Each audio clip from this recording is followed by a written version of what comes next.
Hi everyone. I've decided to use the phoneme to teach the phoneme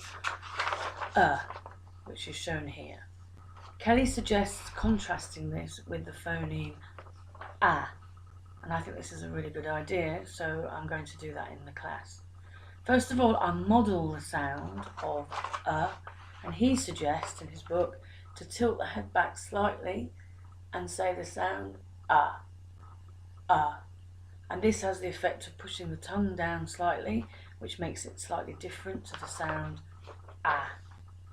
Also, I noticed during planning that when I say these two different phonemes, although Kelly says that the mouth is in a neutral position, my mouth is actually shaped quite differently.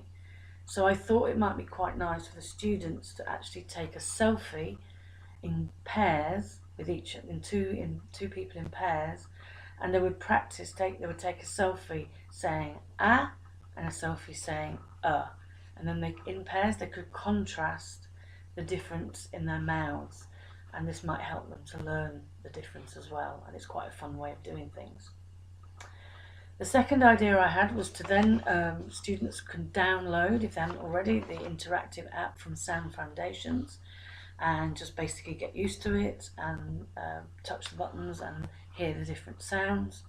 They would be asked then to find these two target sounds in the app, and when they could let me know, and then we would discuss this in class together.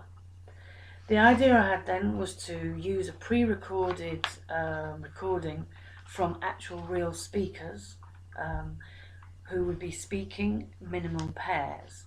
The students then would have the minimum pairs in order, written 1, 2, 3, etc., and A and B, and as they heard, they would tick or circle A or circle B, depending on what they thought they heard. And then we could come together and do a feedback to see if they're learning the actual difference between the minimum pairs and between the phoneme sounds. The idea I had next was to do a live listening. So then I would tell a short story using the target phonemes, the minimal pairs, and each time each student would have two cards, one pink, one yellow, or one pink, one blue, one with the phoneme one with the phoneme and they would then hold up the relevant phoneme card when I actually told the story to the corresponding word or sound in the story. In this way, I could check whether they were starting to understand more how the phoneme worked, and it gives me an idea of how the students are doing individually. Also, students quite like doing this activity because they have to hold a card up and they enjoy the sort of general activity of it, and they're practicing receptive skills at the same time.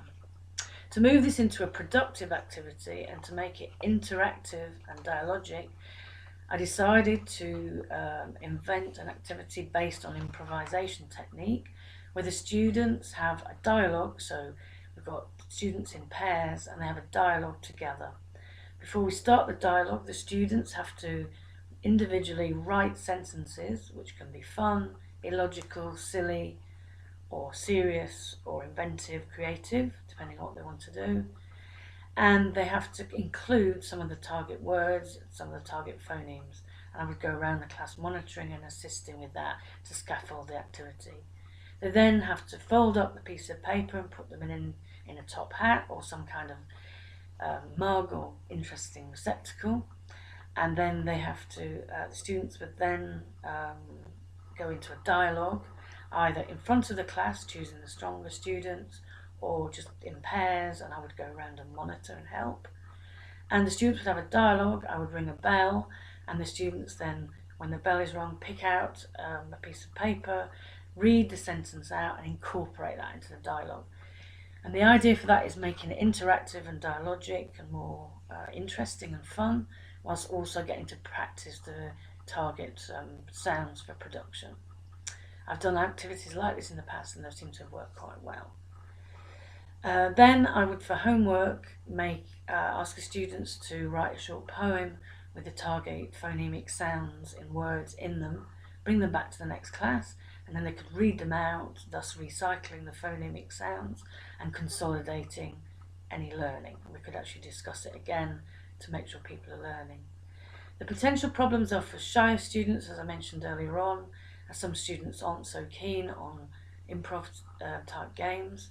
But there are other types of activity. There are individual and pair activity as well, and I could adapt these by changing things around and making the live listening shorter or longer for stronger or weaker students, or generally adapting things so that the shy students have a say as well. The selfies could produce problems if they don't want to do it, but again, it would be optional, so they wouldn't need to.